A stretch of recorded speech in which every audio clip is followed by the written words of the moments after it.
예샤들이 하나님의 말씀은 디모데전서 6장입니다. 17절부터 19절 말씀까지 제가 봉독을 해드리도록 하겠습니다. 디모데전서 6장 17절부터 19절 말씀까지 제가 봉독을 해드리도록 하겠습니다. 내가 이 세대에서 구한 자들을 명하여 마음을 높이지 말고 정함이 없는 재물에 소망을 두지 말고 오직 우리에게 모든 것을 후히 주사 누리게 하시는 하나님께 두며 선을 행하고 선한 사업을 많이 하고 나누어 주기를 좋아하며 너그러운 자가 되게 하라. 이것이 장래의 자기를 위하여 좋은 터를 쌓아 참된 생명을 취하는 것이니라. 아멘. 하나님 아버지 고맙습니다.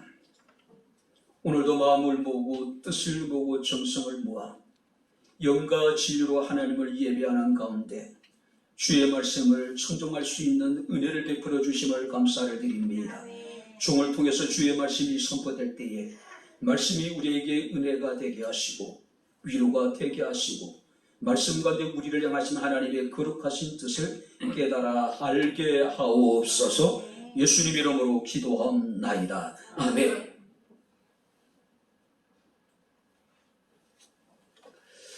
할렐루야. 아멘. 자, 우리 옆에 있는 분들과 하나님 우리와 함께 하십니다. 인사하겠습니다. 하나님 우리와 함께 하십니다. 할렐루야. 아멘. 혹시 명당이라고 하는 영화를 보셨습니까?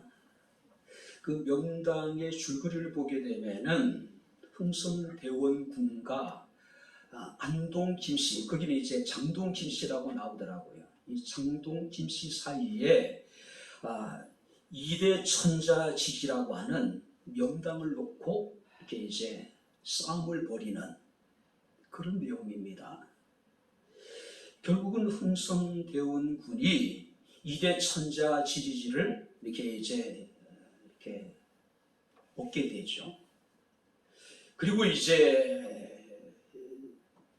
흥선대원군 집안에서 두 명의 이제 왕이 나오게 되죠. 근데 이게 이제 역사적으로 어떤 의미가 있는지 모르겠지만 실제적으로 우리가 흥선대원군의 아들이었던 고종이 왕이 될 수 있었던 것은 조선말에 보게 되면은 왕의 후사들이 없지요. 그러다 보니까 제대로 왕제로서의 어떤 교육받지 못한 사람들이 연이어 왕이 되다 보니까 왕의 어떤 자격이 없는 사람들이 왕이 되다 보니까 조선이라고 하는 나라는 급격하게 쇠락의 길로 빠져드는 모습들을 우리가 보게 됩니다. 자, 이대 천자지지, 그러니까 두 명의 왕이 나오게 될 것이라고 하는. 실제적으로 이제 우리가 역사를 보게 되면 두 명의 왕이 등장하죠. 고종이 나오고 순종이 등장하게 되고. 명당을 얻어서 두 명의 왕제가 나왔다. 근데 가만히 우리가 실제적으로 우리가 이제 역사를 보게 되면은 흥선대원군의 아들은 고종이었죠. 근데 그렇게 영민한 왕은 아니었던 것 같습니다. 외척의 세력을 배척하기 위해서 그야말로 거의 이제 별볼 일 없는 집안의 여식을 이제 며느리로 받아들이지만은 그 며느리는 역대 최악의 어떤 이제 며느리가 되게 되죠. 자신의 권력을 유지하기 위해서 시아버지를 쫓아내기도 하고, 자신의 권력을 어떤 이제 유지하기 위해서 우리가 이모군란이라는 동학혁명 때 청나라를 끌어들이고 또 그것을 빌미로 일본이 우리나라에 들어오게 되고 청나라가 주둔했던 용산 결국 이제 일본군이 주둔하게 되고 또 해방 이후에는 미군이 주둔하게 되고 140년 동안 서울 한복판에 그 노른자의 땅이 어떤 외국의 군사기지로 전락하는 어떤 이제 계기를 만든 인물이 바로 민비라고 하는 인물이죠. 개인적으로 보게 되면은 첫 번째 아들이 아마 이제 사산을 했거나 그리고 둘째 아들을 낳았는데 둘째 아들은 학문이 없죠. 결국 이제 어렸을 때 죽게 되고 셋째 아들을 낳는데 순종이죠. 근데 순종 역시도 아버지를 닮아서 별로 영민하지 못한 그런 아들을 왕으로 세우기 위해서 민비는 진령군이라고 하는 무당을 궁으로 끌어들이고 엄청난 국가의 어떤 이제 그 재산을 탕진해가면서 부닥거리를 하게 됩니다. 그리고 백두산의 12,000봉에다가 아니 그 금강산 12,000봉에다가 쌀을 투하하고 당시 상황을 보게 되면은 이모군란이 어떻게 일어났습니까? 90군데 그 13개월 동안 월급을 주지 않았잖아요. 그러다 보니까 분노한 90군데가 이제 군란을 일으킨 거잖아요. 동학혁명도 마찬가지입니다. 그들의 강령에 보게 되면은 권력자들을 우리가 처단하겠다. 그 권력의 핵심 누구냐면은 민비라고 하는 여인이었죠. 자, 명당, 분명히 나름대로 이제 명당이라는 것이 사람들에게 있다라고 인식이 되어져 있죠. 그죠? 그래서 사람들은 바로 이제 뭐 자충용 우백호, 또 배신 임수, 뒤에는 산이 있고 앞에는 강이 흐르는 그런 명당을 우리가 이제 많은 사람들이 찾고 있죠. 지금도 마찬가지입니다. 공동묘지에 가서도 사람들은요, 그 묘지의 털을 살펴요. 그래서 좀 더 나은 털을 사람들이 찾고 그런 털을 선호하고 있는 모습들을 우리가 보게 됩니다. 과연 명당이 우리의 장래를 책임져 줄 수 있을까? 과연 명당이 우리의 후손들을 책임져 줄 수 있을까? 아무런 의미가 없을 것 같아요. 그렇지 않습니까? 현세적인 삶뿐만 아니라 우리의 영적인 장래의 삶에 있어서도 우리가 묻히게 될 그 터라고 하는 것은 아무런 의미가 없을 것 같아요. 그럼에도 불구하고 대한민국 어떻습니까? 공간이 의식을 지배한다라고 하는 희한한 이야기가 최근에 등장을 했지요. 그죠? 그래서 특정한 곳은 안 되고 특정한 곳을 고집하는 일들이 우리 사회 지도층에서 벌어지고 있는 모습들을 우리가 보게 됩니다. 21세기에 어떻게 공간이 의식을 지배한다는 그런 터무니없는 이야기가 나오는지 조금은 이해하기 힘든 것도 사실입니다. 자, 그렇다면 우리가 장래를 위해서 좋은 틀을 준비하라고 이야기하고 있어요. 과연 세상에 좋은 터가 있을까요? 국가의 운명을 바꿀 만한, 한 가문을 바꿀 만한, 한 사람의 인생을 바꿀 만한 그런 터라고 하는 것이 과연 존재할 수 있을까요? 최소한 세상에는 존재하지 않습니다. 자, 그런데 성경에는 오늘 우리에게 말씀하시기를 이것이 장래의 자기를 위하여 좋은 틀을 쌓는 것이라고 이야기를 하고 있습니다. 오늘 이 디모데 전서는요, 이 바울이라고 하는 인물이 자신의 어떤 영적인 아들이었던 또 자신의 후계자이자 에베소 교회 목회자인 디모데에게 보낸 목회 서신이라고 이야기를 합니다. 자, 많은 복음 전도자들을 통해서 교회는 엄청나게 빠른 속도로 성장을 해요. 그런데 문제는 양적인 성장에 비해서 질적인 성장이 더딘 거예요. 자, 그러다 보니까 이단들이 교회 안에 침투해서 교회가 극심한 분열, 극심한 혼란에 빠지게 되는 모습을 우리가 보게 됩니다. 그래서 바울은 이 서신을 통해서 이단 사상을 배격하고 복음의 순수성을 지키기 위해서 또 교인들의 바른 신앙을 지도하기 위해서 또 당시 우리가 그리스도인 시민으로서의 도덕적인 품성을 우리가 고양시키기 위한 목적으로 바로 이 디모데 전후서를 기록하게 됩니다. 그리고 오늘 이 본 말씀을 보게 되면은 부자들에 대해서 지금 경계하고 있는 거예요. 자, 여기서 부자라고 하는 것은 단지 재산을 많은 사람들뿐만 아니라 좋은 지위에 있는 사람, 많은 수입을 얻는 사람, 뭐 높은 교육을 받은 사람, 어떤 재능이 있는 사람, 아마 모든 사람들을 포함하고 있을 거예요. 자, 바울은 이제 이런 사람들을 향해서 너희는 마음을 높이지 말고 정함이 없는 것에 소망을 두지 말고 모든 것을 후히 우리에게 주시고 누리게 하시는 하나님께 소망을 두라. 그리고 너희는 선을 행하라고 지금 이야기하고 있는 겁니다. 자, 우리 한번 다 같이 19절 말씀을 다시 한번 같이 읽겠습니다. 이것이 장래에 자기를 위하여 좋은 터를 쌓아 참된 생명을 취하는 것입니다. 자, 좋은 터가 어떤 터일까요? 여기서 좋은 터라고 하는 것은 좋은 보화, 보물.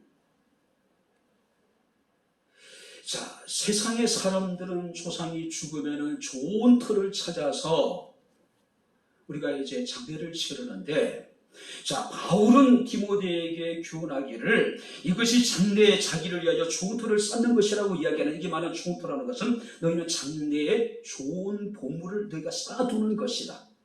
쌓아두는 것이다.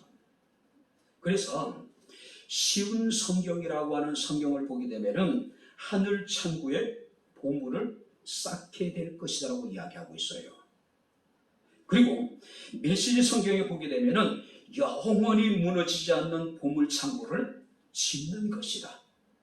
이것이, 자, 그렇다면은 우리가 하늘의 보물 창고를 쌓고 영원히 무너지지 않는 보물 창고를 짓는다라고 하는 것은 구체적으로 우리가 어떤 삶을 살아야 될 것인가?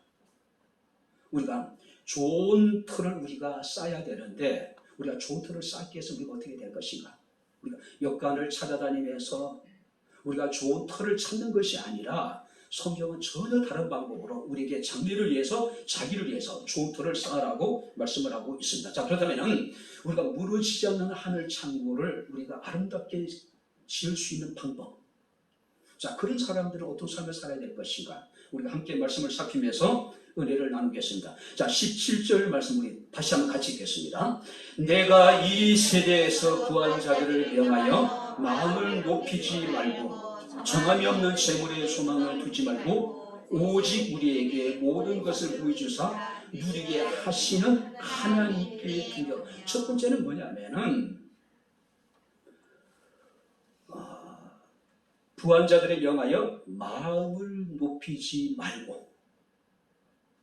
자, 여기서 마음을 높이지 말라는 이야기는요,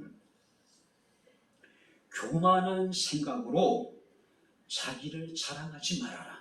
자신이 가지고 있는 것들로 인하여서.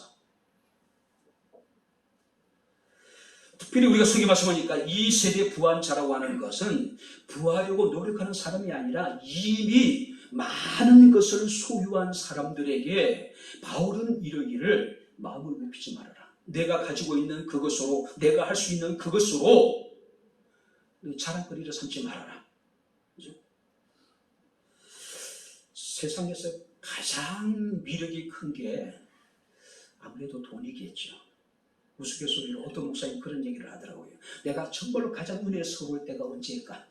여러분들이 정말 은혜스러울 때가 언제예요? 예배를 드리고 찬양을 하고 기도를 드리고 응답을 받고 하나님의 음성을 듣고 특별히 깨달음을 얻게 될 때 우리는 정말로 은혜가 되잖아요. 근데 실제 생활 속에서 가장 은혜가 될 때는 언제입니까? 주머니가 든든할 때. 그죠? 왠지 모르게 내 주머니가 든든할 때, 우리가 통장 잔고가 빵빵할 때 우리는 굉장히 은혜가 되잖아요. 무엇을 해도 즐겁고 무슨 소리 들어도 다 우리가 괜찮아. 통장 잔고가 바닥이 나고 주머니가 비어지게 되면 어떻습니까? 사람의 마음이 굉장히 조급해지게 되잖아요. 그죠? 돈이라고 하는 것은 그만큼 강한 힘을 가지고 있죠. 돈이 있으면 자신이 원하는 것을 다 소유할 수 있다고 얘기를 하죠. 돈만 있으면 자신이 원하는 것을 다 할 수 있다고 이야기합니다. 돈만 있으면 우리는 사람도 살 수 있고 사람도 내 마음대로 움직일 수가 있어요. 그래서 사람들 입장에 살아가는 동안에 돈. 그래서 마치 돈을 우상처럼 섬기고 있는 겁니다. 많은 사람들에게 돈이 최고의 가치가 되어버린 거예요. 그죠? 자본주의 사회에서 돈은 그 사람의 힘입니다. 오직 돈을 가진 사람들이 사람들에게 대접을 받아요. 여러분들이 예전에 오금 청문회 때, 제가 아주 결혼 초인데, 그때 여러분들이 우리 어린 청년들은 모르겠지만은 청문회 할 때 우리가 느끼는 게 뭡니까? 재벌 뒤로 나오면은요, 국회의원들도 굉장히 비굴해요. 그죠? 회장님이라고 표현하고, 그죠? 굉장히 깍듯하게 일을 갖춰요. 그러나 이제 날개 잃은 사람들, 이빨 빠진 권력자들에 대해서는 아주 심하게 이제 이렇게 질타하고 그런 모습을 우리가 보게 됩니다. 왜? 돈이 있기 때문에, 권력이 되기 때문에, 돈이 권력이 되기 때문에 그렇죠. 그죠? 어차피 교회 안에서도 당시 우리가 야고보서를 보게 되니까 이런 일이 있었던 것 같아요. 그래서 우리가 야고보는 교회 안의 성도들에 대해서 뭐라고 얘기합니까? 부자가 들어오고 가난자가 들어올 때에 부자라고 해가지고 좋은 자리에 두지 말고 가난한 자라고 해가지고 네가 아무 데나 앉으라고 그렇게 하지 말라고 이야기하고 있어요. 교회 안에서 모든 사람들이 다 동등하다고 이야기하고 있는 겁니다. 근데 세상은 그렇지 않단 말이죠. 자, 바울은 디모데에게 이르기를 에베소 교회에 이미 부자된 성도들을 향해서 너희는 마음을 높이지 말아라. 자, 어거스틴이라고 하는 위대한 우리가 신앙인이 있습니다. 바울이 기독교를 어떤 이제 체계화시켰다면은 그 바울의 영향을 받은 사람이 어거스틴이고, 어거스틴의 영향을 받은 사람이 칼빈이고, 칼빈의 영향을 받은 사람이 오늘 이제 대한민국에 있는 또 우리가 장로교 목회자라고 이야기를 합니다. 어거스틴은 기독교 역사에서 굉장히 중요한 인물이에요. 자, 그런데 어느 날 그 제자들이 어거스틴에게 이런 질문을 던졌습니다. 훌륭한 크리스찬이 되는 길이 무엇입니까? 우리가 잘 믿을 수 있는 비결을 우리에게 알려주십시오. 그때 어거스틴이 이야기합니다. 그것은 첫 번째 겸손이다. 그래서 제자들이 묻습니다. 그럼 두 번째 비결은 뭡니까? 두 번째 비결도 겸손이다. 그럼 세 번째는 뭡니까? 세 번째도 비결, 겸손이다. 결국 우리가 신앙생활을 잘하고 잘 믿는 우리가 이제 방법은 단 하나밖에 없다는 거죠. 겸손이라는 거예요. 자, 그러면서 어거스틴이 이런 이야기를 합니다. 천사가 마귀가 된 것은 교만 때문이고 사람이 천사가 될 수 있는 길은 겸손하면 된다라고 이야기를 하고 있습니다. 우리가 잠언서 4장 23절에 무릇 지킬 만한 것보다도 내 마음을 지키라. 왜냐하면 생명의 근원이 우리 마음에서 나온다고 이야기하고 있어요. 생명의 근원이 마음에 나오듯이 사망의 근원도 우리 마음에서 나온다는 사실이에요. 그렇기 때문에 우리는 자신이 가진 것을 자랑하지 말고 자신이 가진 것으로 인해 가지고 교만하지 말고 마음을 겸손하게 하라고 우리에게 말씀하고 있음을 우리가 보게 됩니다. 여러분들이 무엇을 가지고 있습니까? 여러분들이 할 수 있는 일이 무엇이 있습니까? 그것이 자랑이 아니라 그것을 통해서 우리가 이웃을 섬기고 그 일을 통해서 우리가 하나님의 영광을 나타낸다면 바로 이런 사람들에 대해서 장래의 자기를 위하여 좋은 터를 쌓는 사람이라고 지금 이야기하고 있는 겁니다. 그래서 바울은 빌립보서 2장 3절에 오직 겸손한 마음으로 각각 자기보다 남을 낮게 여기고, 그리고 로마서 12장 10절에 보니까 형제를 사랑하여 서로 우애하고 존경하기를 서로 먼저 하고. 무슨 말입니까? 겸손이라는 거죠.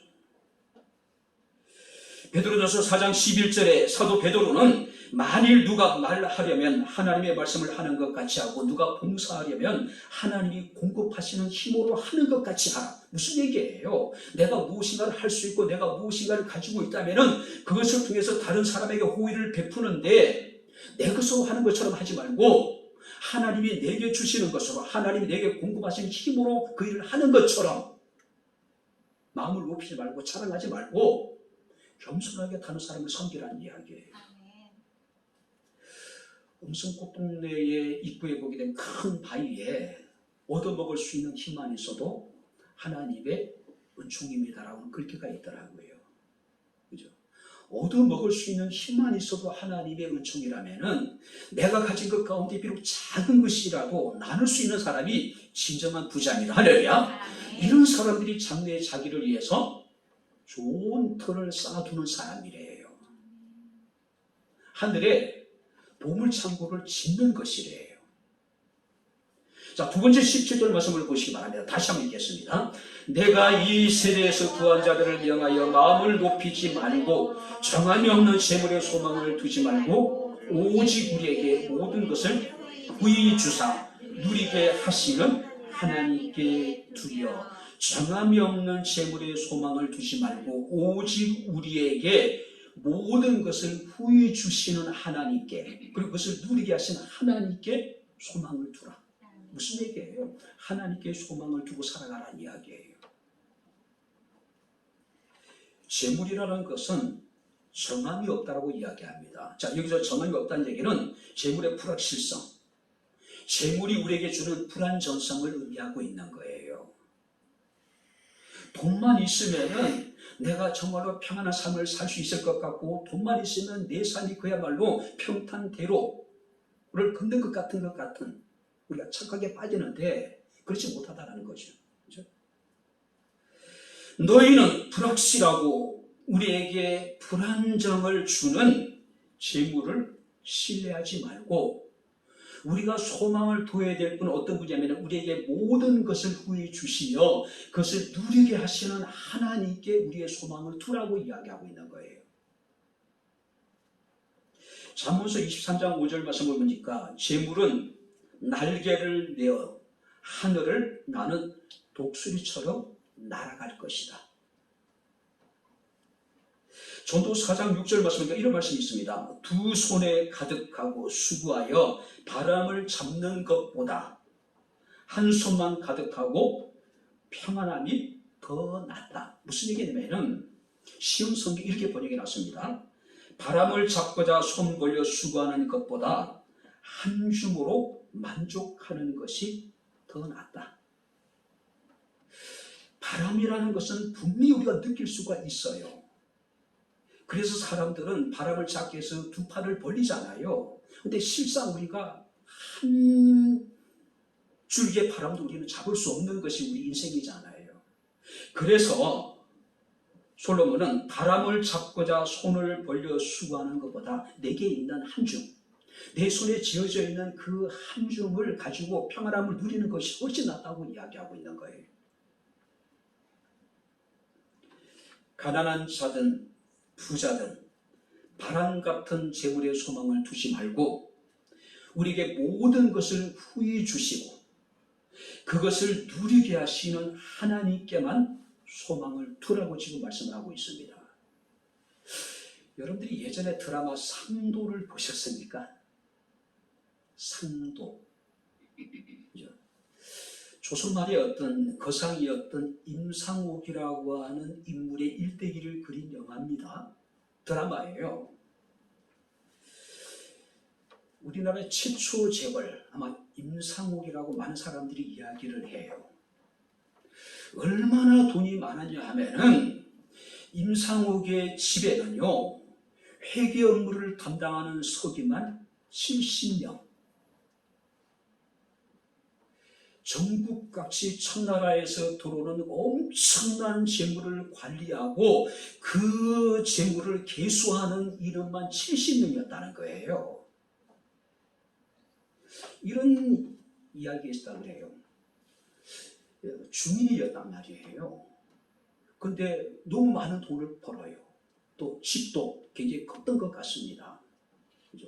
그러다 보니까 양반들이 굉장히 시기하고 질투했던 것 같다. 이걸 하루는 평양감사가 700명의 자신의 수하에 있는 사람들을 데리고 임상옥의 집을 방문을 해요. 그때 임상옥이 평양감사와 700명의 자신의 집을 방문한 사람들에게 1인 1상, 그러니까 700개의 상을 만들어서 한 사람 한 사람에게 대접을 했던, 그러니까 얼마나 그가 대단한 부자였는가를 우리에게 보여주고 있습니다. 자, 그런데 그 말년에 그는 자신의 재산을 다 환원시켜요. 사에다가요. 그리고 자신에게 그 돈을 빌려간 채무자들을 다 불러 모읍니다. 사형 중서를 다 불태워버려요. 그러면서 이런 얘기를 합니다. 재물은 바람과 같아 아무리 손을 잡으려 해도 손가락 사이에 다 빠져나간다. 그래서 이제 자신에게 빚을 진 그 사람들에게 내가 당신들의 채무를 다 탕감해 줄 테니까 열심히 일해서 열심히 돈을 벌어서 부자가 되십시오. 그리고는 인생의 말년에요, 작은 터밭 하나 일구면서 조용히 살다가 죽어요. 우리나라의 최초의 재벌이라고 불려지는 그것이 임상옥이라고 하는 사람의 말년의 모습이에요. 그야말로 70명이 돈을 세어야 될 정도니까 하루에 얼마나 많은 돈이 그 집으로 들어왔겠다는 얘기예요. 맞겠냐는 얘기예요. 그죠?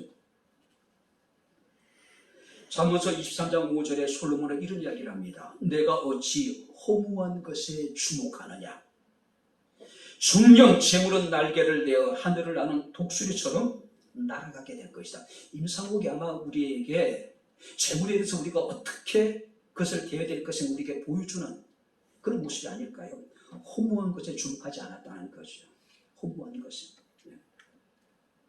주님께서 오늘도 우리에게 말씀하십니다. 너희를 위하여 보물을 땅에 쌓아두지 말라고 말씀을 하고 있습니다. 거기는 좀과 동록이 해하며 도적이 구멍을 뚫고 와서 도적질한다. 그러니까 너희는 너희 보물을 하늘에 쌓아두라는 이야기예요. 돈은 결코 목적이 아닙니다. 돈은 수단이 돼야 돼요. 돈은 도구가 돼야 돼요. 만약에 돈이 우리 인생의 목적이 되고 최고의 가치가 되는 순간 돈은 우리에게 우상이 됩니다. 우리는 돈의 노예가 돼요. 우리는 그것을 위해서 불법도 우리는 개의치 않고 저지를 수밖에 없을 거예요. 자, 그렇다면 왜 하나님께서 오늘 우리에게 하나님께 소망을 두라고 말씀하고 있을까요? 우리 다시 한번 17절 말씀을 보시기 바랍니다. 오직 우리에게 모든 것을 후히 주사 누리게 하시는 하나님께 두며. 자, 여기 보시기 바랍니다. 하나님은 우리에게 모든 것을 후히 주실 수 있는 분. 할렐루야. 네. 자, 여기서 모든 것을 후히 주신다. 우리가 원하는 것, 우리가 찾는 것, 많은 사람들이 인생의 목적으로 삼고 최고의 가치로 여기고 돈돈하면서 쫓아다니는 그 모든 것들을 하나님이 우리에게 후히 주실 수 있는 분이라는 이야기예요. 너희는 먼저 그의 나라와 그 의를 구하라. 그러면 이 모든 것, 우리가 찾고 구하는 모든 것들을 우리에게 넉넉하게 주실 수 있는 분. 중요한 것은요, 우리가 소유하는 것보다 더 중요한 게 뭡니까? 누릴 수 있는 은혜가 우리에게 있어야 된다는 거죠.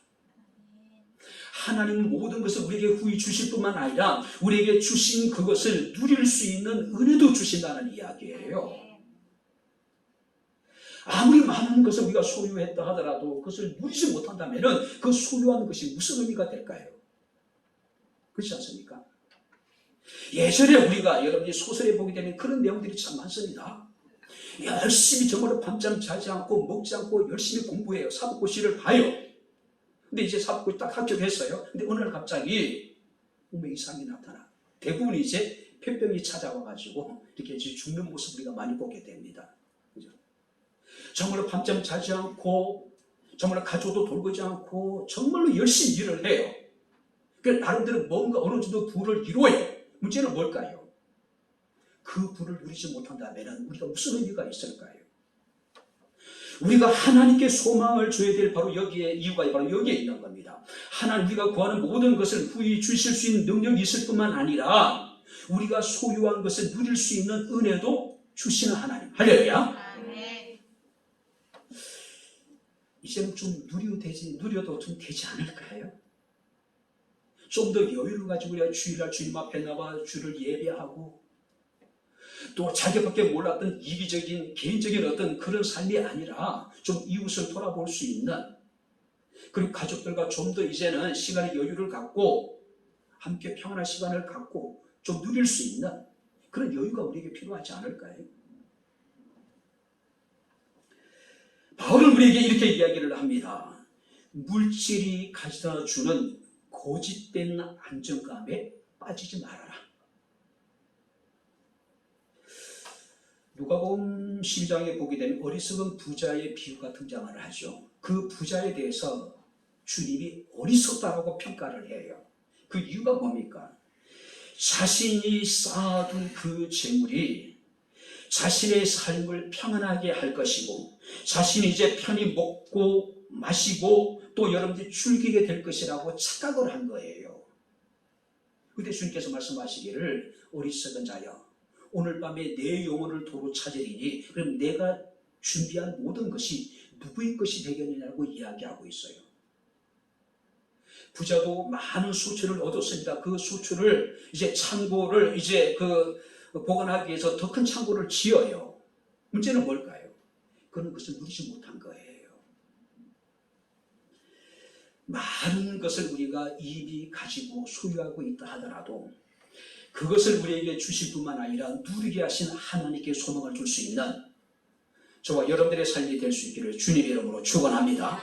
그랬으면 좋겠어요. 그죠? 자, 마지막으로 세 번째 말씀을 보시기 바랍니다. 자, 18절 다 같이 읽겠습니다. 선을 행하고 선한 사업을 많이 하고 나눠주기를 좋아하며 너그러운 자가 되게 하라. 이것이 장래 자기를 위하여 좋은 터를 쌓는 것이다. 먼저 자신이 가진 것에 대해서 교만하지 아니하고 정함이 없는 재물에 소망을 두지 아니하고 우리에게 모든 것을 후히 주실 뿐만 아니라 그것을 누리게 하신 하나님께 소망을 두고 세 번째는 뭐라고 말씀하고 있습니까? 선을 행하고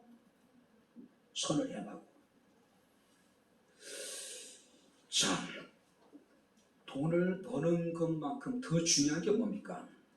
돈을 잘 쓰는 거죠. 그렇다고 돈을 펑펑 쓰라는 이야기가 아니죠. 정말로 내가 열심히 일을 해서 번 그 돈을 가치 있는 일에 잘 사용을 해야 되겠죠. 그죠? 행복은 크게 세 가지 차원이 있다고 이야기합니다. 1차적인 행복. 여기서 1차적인 행복이라는 것은 오직 자기 자신만을 위한 삶을 살아가는 사람들. 공부를 하는 것도 사업을 하는 것도 일을 하는 것도 오직 자신의 행복을 위해서. 이런 사람들은요 가족도 잘 돌보지 않아요. 그러니까 자기밖에 모르는 거예요. 그죠? 그러니까 철저히 자기 중심적인 삶을 살아가는 사람들이에요. 두 번째, 여러분들이 2차적인 행복이 있다고 이야기합니다. 이런 사람들은 자기 가족을 위해서만 살아가는 사람들이에요. 그죠? 자기 부모, 또 자기 가족들. 그러니까 전혀 이제 그 자기 가정 밖에 있는 사람들을 돌볼 수 있는 여유가 없는 거예요.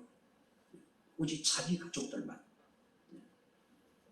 3차적인 행복은 어떤 것이냐면은 자기가 아니라 자기의 가족이 아니라 이웃을 위해서 살아가는 사람들.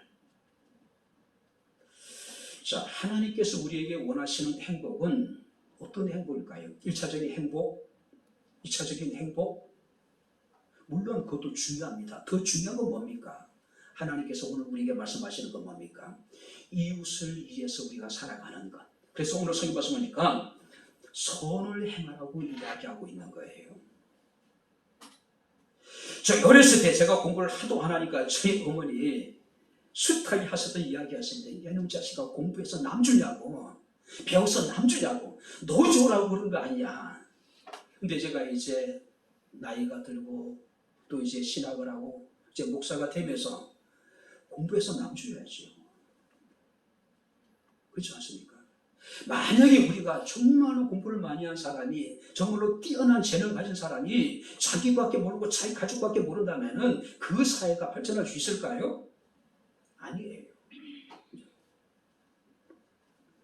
그리스도인들은 선한 일을 위해서 만들어진 사람들입니다. 그래서 에베소서 2장 10절의 사도 바울은 우리는 그의 만드신 바라, 그리스도 예수 안에서 한번 따라해 보시기 바랍니다. 선한 일을 위하여 지으심을 받은 자라. 하나님이 우리를 지으신 목적이 뭐냐면은 선한 일을 위해서 우리를 지었대요. 하나님이 우리를 구원하신 목적이 뭡니까? 선한 일을 하기 위해서 우리를 하나님께서 구원하셨다는 이야기예요. 여기서 말하는 선을 행한다는 것은 다른 사람들에게 유익한 일을 하는 것.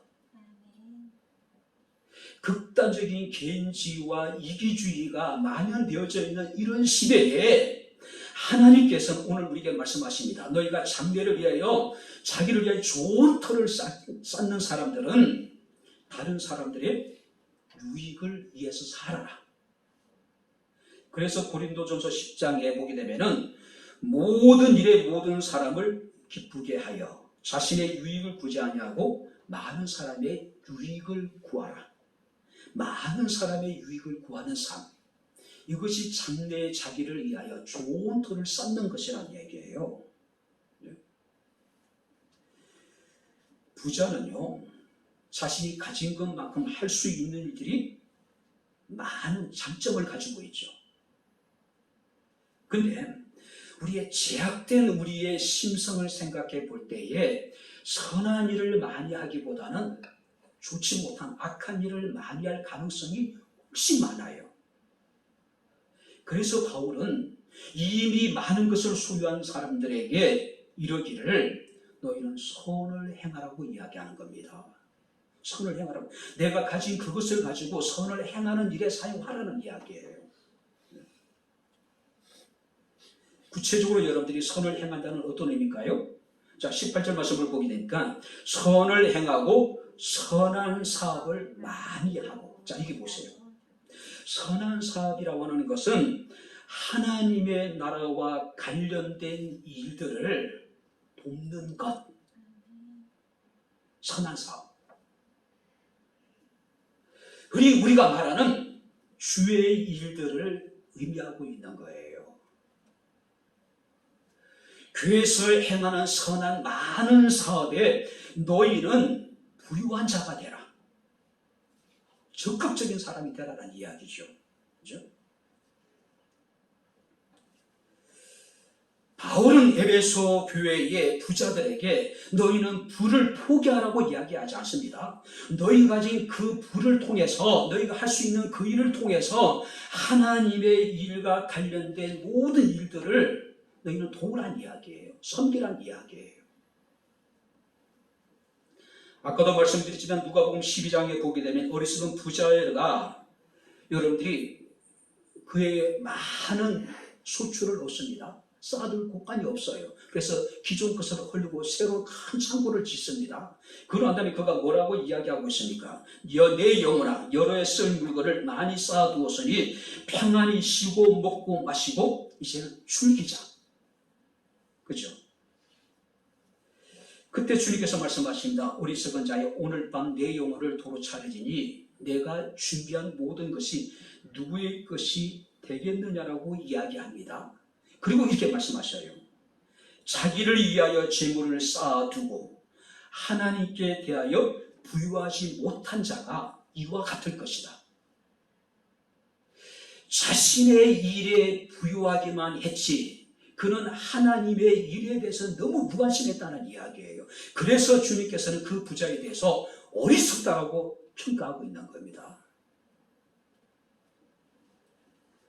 여러분들이 가지고 있는 것이라면, 여러분들이 무엇인가 할 수 있는 일이 있다면 선한 일에 부유할 수 있는 저와 여러분들의 삶이 될 수 있기를 주님의 이름으로 축원합니다. 하나님의 나라와 관련된 일에 우리가 열심히 돕는 겁니다. 그 일을 행하는 거예요. 두 번째 뭐라고 말씀하고 있습니까? 나눠주기를 좋아하고. 자, 여기서 나눠준다는 이야기는 인색하지 않게, 관대하게, 깊고 너그러운 마음으로 아무런 대가 없이 자신이 소유한 그것을 나누라. 우리가 나눔이라고 하는 것은 거래적인 개념으로 접근해서는 안 된다는 이야기예요. 아무런 조건 없이, 대가 없이 관대하게 나누란 이야기예요. 미국 같은 경우는 기부 문화가 굉장히 발달한 나라죠. 1년에 국가 총생산의 2% 정도 미국인들은 사회에다가 기부를 한대요. 단체에다가. 국민 총생산의 2%, 어마어마한 거죠. 미국이라는 나라에. 가장 대표적인 여러분 우리가 기부자라면은 과거에는 우리가 록펠러라고 하는 인물이 있고, 우리가 현대 보게 되면은 빌 게이츠라고 하는 인물이 있죠. 그 다음에 위렌 버핏이라고 하는 인물이 있습니다. 빌 게이츠가 지금까지 기부한 기부금만 59조라고 이야기를 해요. 하루에 50억씩 사회 기부를 하는 겁니다. 위렌 버핏이라는 사람은 55조를 지금까지 사회에 기부를 했대요. 근데 빌 게이츠와 위렌 버핏이 롤 무대로 삼은 사람이 누구냐면은 척핀이라고 하는 인물이에요. 척핀이. 그는 면세업자였다고 그래요. 면세사업자였다고 그래요. 일반적으로 그의 기부가 사람들에게 알려지기 전까지 사람들에게 있어서 척핀이라고 하는 인물은 돈밖에 모르는 냉철한 억만장자, 돈밖에 모르는 냉혈 인간으로 사람들이 그를 이해를 했대요. 근데 알고 보니 그는 자신의 전 재산 99%를 세계에 있는 빈민국에다가 기부를 한 거예요. 99%. 자신의 이름으로 소유된 집이 한 채도 없다 그래요. 자신의 이름으로 자동차 한 대도 없대요. 임대 아파트에 사셨단 말이에요. 그를 보고 빌 게이츠가 나오고, 그를 보고 위렌 버핏이라고 하는 이분이 나오고, 그를 보고 수많은 미국인들이 그의 기부 문화를 배우게 되는 거예요. 어떤 분이 그런 얘기를 했습니다. 왜 이렇게까지 열심히 기부하느냐? 그때 그 이런 얘기를 합니다. 내가 필요한 돈보다 많은 돈이 생겼기 때문입니다. 자신의 전 재산 99%를 인류를 위해서 이렇게 기부를 했는데 왜 이렇게까지 해야 되냐 물었을 때에 내가 필요한 돈보다 돈이 많이 들어왔기 때문에 다 나눠버린 거예요. 사도행전 20장 35절에 남에게 주는 것이 받는 것보다 더 복이 있다고 말씀을 하고 있습니다. 할렐루야. 성경 오늘 우리에게 말씀하고 있습니다. 나눠주기를 좋아하고. 그런 측면에서 우리 교회 성도들은 또 우리 교회는 참 어려운 가운데 참 열심히 하시는 것 같아요. 힘에 겹도록요. 그렇지 않습니까? 며칠 전에 이규현 집사님이 저한테 이렇게 다가오시더라고요. 이제 코로나 때문에 우리가 교도소 교정 사역을 지금 못하고 있었잖아요. 우리는 매달 같이 못하고 우리는 이제 분기별로 교도소 이제 그 교정 사역에 참여를 하죠. 이제 거기에 참석하는 제소자들을 위해서 음료수와 떡과 과일을 이렇게 준비해가지고 이렇게 이제 이렇게 대접을 하고 또 이제 제가 복음을 전하기도 하고, 그죠? 물론 함께하는 이제 많은 이제 동역자들이 하죠. 분기별로 우리가 교정 행사를 할 때 모든 경비를 이규현 집사님이 다 개인적으로 담당을 하셔요. 이제 코로나가 끝났으니 목사님이 이제 다시 교정 사역을 이제 하게 될 게 아니냐는 거죠. 그럼 이제 언제 하냐고. 그러니까 이제 헌금을 해야 되는데, 그래서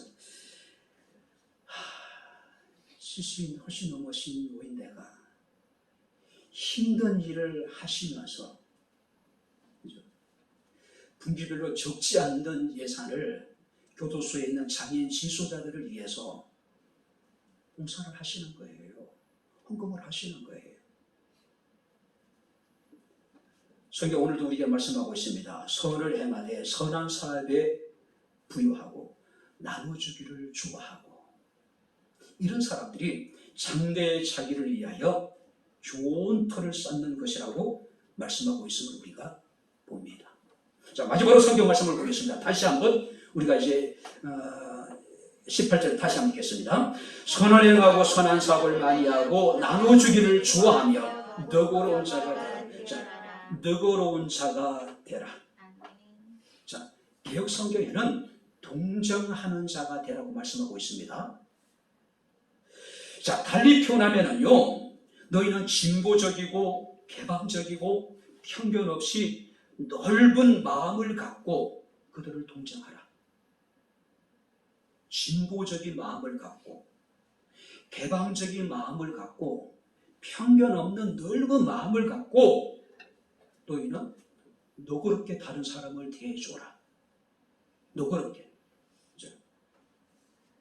자, 너그럽다는 이야기는 어떤 의미일까요? 정서적인 차원에서 일치와 그 사람과 공감을 해라. 그러니까 우리가 선을 행하고 선한 사업을 많이 하고 나누기를 좋아하는데 단지 물질만을 나누는 것이 아니라 뭐라고 말씀하고 있습니까? 너그러운 마음을 가지고 그들을 대해주란 이야기예요. 내가 무엇인가를 다른 사람에게 나눌 때에 우리가 이합적인 고합적인 자세로 뭔가 자신이 어떤 갑이 돼가지고 상대방에게 나눈 것이 아니라 정말로 그에 대해서 편견 없이 개방적이고 진보적인 마음을 갖고 그에 대해서 동정하는 사람이 되라. 동정하는 사람이 되라. 그러니까 우리가 단지 물질만 나눈 것이 아니라 마음을 먼저 나누라는 이야기예요. 먼저 정말로 그를 사랑하는 마음을 가지고 그 다음에 선한 일에 부여하고 내가 가져 있는 그것을 다른 사람에게 나눠주라는 이야기예요. 그러니까 우리가 물질만 나누고 우리가 마음을 먼저 가지 않는다면은 그것이 하나님께서 기쁘시게 받으실 만한 것이 될 수 있을까? 그건 아니라는 거죠. 이렇게 우리가 선을 행하고 선한 사업을 많이 하고 나눠주기를 좋아하고 너그러운 마음을 갖게 될 때에 성경 우리에게 말씀하십니다. 장래에 자기를 위하여 좋은 틀을 쌓는 것이다. 이제 말씀을 정리하도록 하겠습니다. 자, 19절 말씀을 다시 한번 읽겠습니다. 이것이 장래에 자기를 위하여 좋은 틀을 쌓아 참된 생명을 취하는 것입니다. 많은 것을 가져도 마음을 높이지 말고 정함이 없는 재물에 소망을 두지 말고 오직 모든 것을 우리에게 구해 주시고 그것을 누리게 하신 하나님께 소망을 두고 선을 행하기를 좋아할 때 장래에 자기를 위하여 좋은 터를 쌓는 것이다. 자, 이게 중요한 말씀이 있습니다. 자기를 위하여 좋은 터를 쌓는 것이 우리가 다른 사람에 대해서 호의를 베풀고 다른 사람에게 자신의 것을 우리가 나누는 이 모든 일들이 그를 위한 것이 아니라 그건 뭐예요? 자기를 위한 것이라는 거죠. 자기를 위한 것이라는 거죠. 예수님께서도 마태복음 19장에 한번 따라해 보시기 바랍니다. 너희를 위하여 곡물을 땅에 쌓아두지 말라. 너희를 위하여 나누고 구제하고 선한 사업에 힘쓰는 것이 그들을 위한 것이 아니라 우리를 위한 것이 된다는 이야기예요. 이런 사람들이 장래에 자기를 위하여 좋은 터를 쌓는 것이다. 여기서 장래라고 하는 것은 우리가 죽어서 들어가게 될 천국뿐만 아니라 우리에게 오는 모든 세대, 결국은 우리가 나누고 베풀면은 바로 하나님께서 우리에게 주어진 날들 동안에 우리에게 복을 주시겠다는 이야기죠. 좋은 터를 쌓게 될 것이고 참된 생명을 얻게 될 것이라고 말씀을 하고 있습니다. 이제 바랍니다. 저는 백현목교회 성도들이 다 잘 됐으면 좋겠습니다. 할렐루야. 다 부자가 되었으면 좋겠습니다. 할렐루야. 영혼이 잘 되고 범사가 잘 되고 은혜 가운데 강건한 사람이 되었으면 좋겠어요. 먼저 우리가 더 많은 것을 나누기 위해서는, 우리가 선한 일에 더 많이 우리가 부유한 자가 되기 위해서는 일단은 더 많은 것을 우리가 가져야 되지 않을까요? 물론 더 중요한 건 뭡니까? 우리의 마음이겠죠. 하나님이 우리에게 허락하시는 많은 것을 우리가 소유하게 될 때라도 마음을 높이지 아니하고 겸손한 마음으로, 재물에 우리가 소망을 두는 것이 아니라 우리에게 모든 것을 후히 주시고 그 누리게 하시는 하나님께 소망을 두고 선을 행하고 나눠주기를 좋아하고 너그러운 마음을 가져서 장래 자기를 위하여 좋은 터를 쌓을 뿐만 아니라 참된 생명을 우리가 소유할 수 있는 바로 저와 여러분들의 삶이 될 수 있기를 주님 이름으로 축원합니다. 기도하겠습니다. 하나님 아버지, 하나님의 은혜와 사랑을 진심으로 감사를 드립니다. 오늘도 주께서 저희들을 사랑하시고 우리에게 귀한 은혜를 베풀어 주셔서 우리가 참내 자기를 위하여 좋은 터를 쌓며 참된 생명을 취하는 자의 모습이 어떠해야 될지인가를 우리에게 교훈해 주심을 감사를 드립니다. 많은 것을 소유할지라도 마음을 높이지 아니하며 정함이 없는 재물에 소망을 두지 아니하고 오직 모든 것을 우리에게 후히 주시고 그것을 누리게 하신 하나님께 두며 선을 행하기에 힘쓸 수 있는 주의 사랑하는 모든 성도들 되게 하옵소서. 예수님 이름으로 기도합나이다. 아멘. 이제는 우리 주 예수 그리스도의 은혜와 하나님의 크신 사랑과 성령님의 교통교전의 제 충만 역사 인도하시니 자기를 위해서 하늘에 좋은 터를 쌓기를 원하고 참된 생명을 얻기를 원하는 주의 사랑하는 모든 성도들 머리머리 위에 저들의 가정과 직장과 사업장과 이 교회와 이 나라 이 민족 위에 지금부터 영원토록 함께 있을지어다. 아멘.